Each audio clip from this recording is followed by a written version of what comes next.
Welcome to Flam Flam Sports. My name is Richard Harris. And let's talk sports.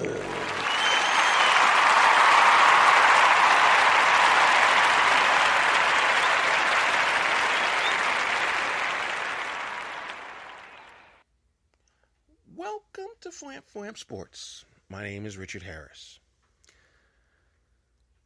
Everyone in sports likes to compare eras, generations, players, teams, coaches, so on and so forth. But very few people are giving honest, straightforward answers because they don't want to besmirch their particular leagues.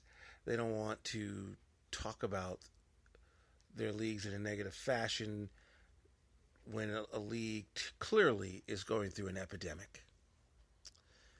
And I'm going to do it right now. The NBA coaching carousel is a joke. Teams have had coaches with them for a bunch of years and haven't won anything, so these teams are trying out new coaches, new faces, new schemes, and not getting the results that they want. Instead of staying with what worked, staying with what made them successful, and basically, in my opinion, ruining the product that we call the NBA. In the last 48 hours, we've lost two coaches who have done phenomenal jobs. In particular, actually both of them have done phenomenal jobs, because the fact of the matter is, neither of these two teams knew what to expect this season. We're talking about Dave Jager, the coach of the Memphis Grizzlies, and Frank Vogel, the coach of the Indiana Pacers. Let's first talk about Indiana. Indiana had no clue what was going to happen this season. They didn't know if Paul George was going to be Paul George or if he was going to be laboring because of the broken leg. They had no clue what they were going to get from Monte Ellis. They had no clue what they were going to get from their bigs because they lost both West and Hibbert. And to take the number 2 seed Toronto Raptors to a Game 7 when they legitimately had a chance to win is a joke. Paul George is going to be probably second team All-NBA, back to being Paul George, and they have things to build on. But Larry Legend literally just said, you know what? Getting to the playoffs isn't good enough, and we need a coach to put in here that can figure out a way to overtake the Cavaliers, the Heat, and the Raptors. Which to me is asking a ton. Because LeBron James has been in the NBA Finals 5 years running. And so nobody has an answer in the Eastern Conference on how to take out LeBron James. In fact, the only team that took LeBron James out of the playoffs from the Eastern Conference has been Orlando and Boston. And neither of those coaches are with that team. And in fact, it's shocking because all Indiana needs to do is to get a point guard. Turner shows that he has got the ability to be a star player. Mahimi is just a typical old school banger, rebounder, don't look for his shot. Just he'll do his hard, all the dirty work to keep Paul George on the floor. George Hill's not a starter. George Hill is a serviceable guard who could guard both the 1 and the 2. He's just not a starter. He's just a guy that can come off the bench and give you spot minutes. But the fact is, they have to get a point guard. And I'm not saying there's a ton out there in the free agent market or in the draft, but that's all they need is a point guard. And watch how different their season will be. And then you go to Memphis. Here's a team that had 28, set an NBA record, 28 different lineups. Here's a team that's point guard got his face broken last year, came back this year trying to figure out how to play with a broken face and other ailments. Everybody says the most underrated guard in the league. misses most of the season. And you got Marc Gasol, arguably the second, third best center in the NBA. Some people say the best center in the NBA. DeMarcus Cousins is, but he doesn't play half the season. Then they miss the big boy inside for 20 games this season. How are they supposed to succeed? And you blame that on the coach? Memphis has done some insane things over the last decade. They fired Lionel Hollins after they set a record for most wins as a franchise.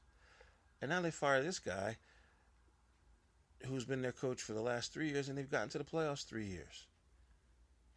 They've made it to the second round a couple of times in those 3 years. So I don't understand the logic. I don't understand even the logic of some of the coaches getting jobs. Luke Walton, met the guy, nice guy. But Luke Walton is in a situation that is insane. Because, for those of you who don't know this, Jeannie Buss and her brother made a deal that if the Lakers don't win the NBA championship by this coming season, that she takes over the operation. Right? Now, either she must have been in on the decision of the coach, which I hope she was, but if she wasn't, and she doesn't like the job that Luke Walton attempts this season, he could get fired in 1 year. And she could bring her own guy in. Because the Lakers aren't winning the championship next year. And even though Luke showed that he's a sensational coach, he helped Golden State get off to that high-flying start. That's with superstar players. Not with rookies who are trying to find their way.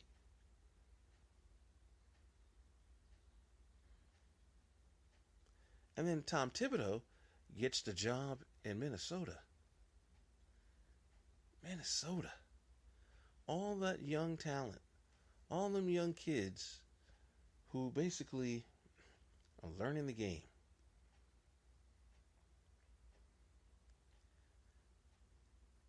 And you bring in a guy who supposedly has a reputation of wearing teams down, which to me is unfair because Derrick Rose was hurt, and Derrick Rose wasn't hurt because of Thibodeau.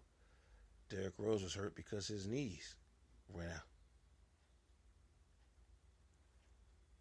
The Bulls underachieved this year. The Bulls didn't even make the playoffs this year without Thibodeau. So yes, he's a great coach, but he's just in the wrong team. And then the craziness is the jobs that are left open. The Knicks. What the heck the Knicks gonna do? Sacramento. Sacramento with Boogie Cousins. Good luck with that one, Bob. And now, of course, Indiana, Memphis. All good jobs without the craziness that New York job's going to have.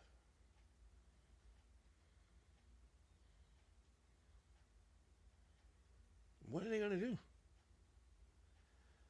People keep asking, well, is Golden State one of the greatest teams of all time? And in a way, you kind of laugh because it's like, you want to say yes, but then you have to say to yourself, look at these teams that they're going up against. How great are they? How dysfunctional are some of these teams? And maybe that contributed to why Golden State had such a dominant year. But then again, Golden State did lose to the Lakers.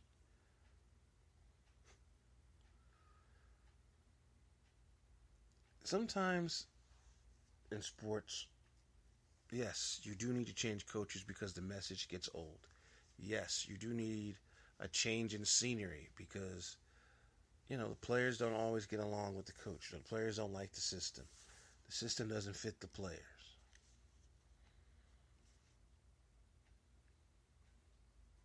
I have no clue why in the world Memphis got rid of their coach. I have no clue why Indiana would do what they did today or yesterday. It makes zero sense to me.